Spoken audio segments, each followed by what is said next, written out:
Мы продолжаем. Сейчас многие говорят про коллективный иммунитет. Буквально из каждого утюга мы это слышим. Что, когда он вырабатывается, ограничения по коронавирусу можно будет снимать, как это уже происходит во многих странах. В общем, когда выработается коллективный иммунитет, сейчас я тебе немножко перефразирую, ограничения можно будет снимать, да, и мы вот сидим вот так вот, на самом деле, с Ваней каждый эфир и ждем, когда это случится. Вот ровно этот вопрос, многие другие, мы зададим гости нашей студии, главный внештатный пульмонолог Министерства здравоохранения Республики Башкортостан, заведующая пульмонологическим отделением клиники Башкирского государственного медицинского университета, кандидат медицинских наук Лилия Козырева. Лилия Сергеевна, доброе утро. Доброе утро. Ну давайте, может быть, кто-то не понимает еще, что такое коллективный иммунитет, объясним им. Коллективный иммунитет в понятии это тогда, когда определенная часть населения достигает защиты от какого-то нового или уже имеющегося вируса. Причем процент достижения населением этого иммунитета разный в зависимости от вируса определенного вида. Например, и определяется он степенью заразности самого вируса. Если мы возьмем вирус кори, то один больной вирусом кори может вокруг себя заразить, например, 12-18 человек. В отношении коронавируса это несколько ниже цифры, от 3,5 до 5,5, но вот у индийского штамма он равен где-то 6-8. То есть корь страшнее коронавируса? Корь страшнее была, поэтому для достижения коллективного иммунитета, например, при коре, нужно было привить около, и чтобы иммунитет выработался примерно у 95% населения Земли. У коронавируса, да, эта цифра немножечко меньше, и варьирует она от 60 до 70%.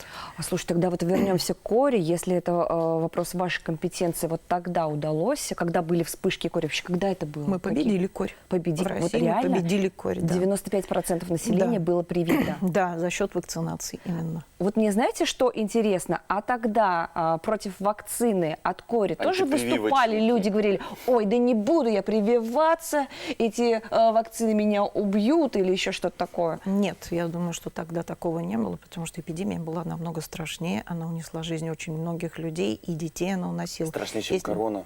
Страшнее, если вы помните, у нас в детстве тоже прививали от кори. Да. И до сих пор у нас имеются прививки, комбинированные, да, в календаре прививок находятся прививки от кори.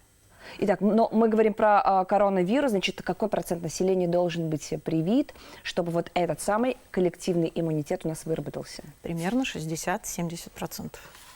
Население планеты или мы сейчас говорим про население страны? Мы вообще говорим про планету. Про планету. Мы же не можем жить изолированно от остального мира. Ну, и это получается, что если мы сейчас вакцинировались, да, как вот вы говорите про корь, что теперь она есть в календаре прививок, получается, и с коронавирусом будет такая же ситуация, и нам нужно будет прививаться из года в год. Мы не можем это сказать, потому что антитела против кори сохраняются до 200 лет.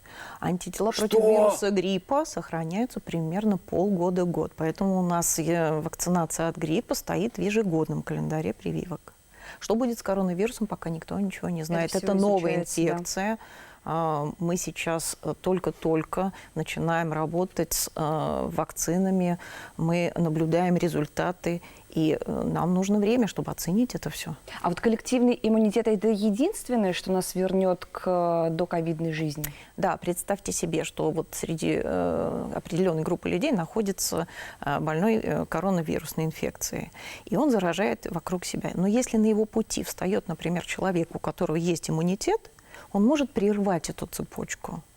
То есть он встретился с инфекцией, но не заражает других, потому что у него есть иммунитет. Таким образом, иммунизация населения – это предотвращение масштабного, глобального распространения инфекции с катастрофическими последствиями. Вот как вы сказали нам до эфира, показатель иммуноглобулина G, на который сейчас многие ориентируются, не делают вакцину, говорят, у меня есть антитела G в достаточном количестве, меня вирус не возьмет.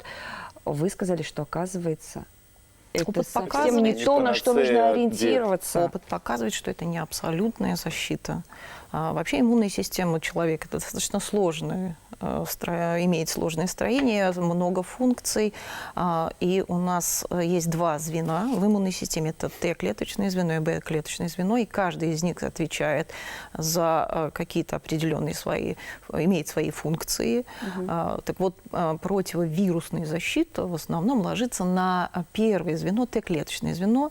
А Б-клеточное звено, которое вырабатывает иммуноглобулины, это уже вторая линия защиты. И даже если у нас есть определенный процент населения, у которых даже после встречи с вирусом и после болезни не вырабатывается иммуноглобулины G. То есть работа иммунной системы завершается на уровне Т-звена. Но при этом клетки памяти остаются, и они способны при повторной встрече также эффективно сработать. А можно как-то тестировать, сдавать анализы, проверять вот это вот самое Т-клеточное звено, на каком уровне находится?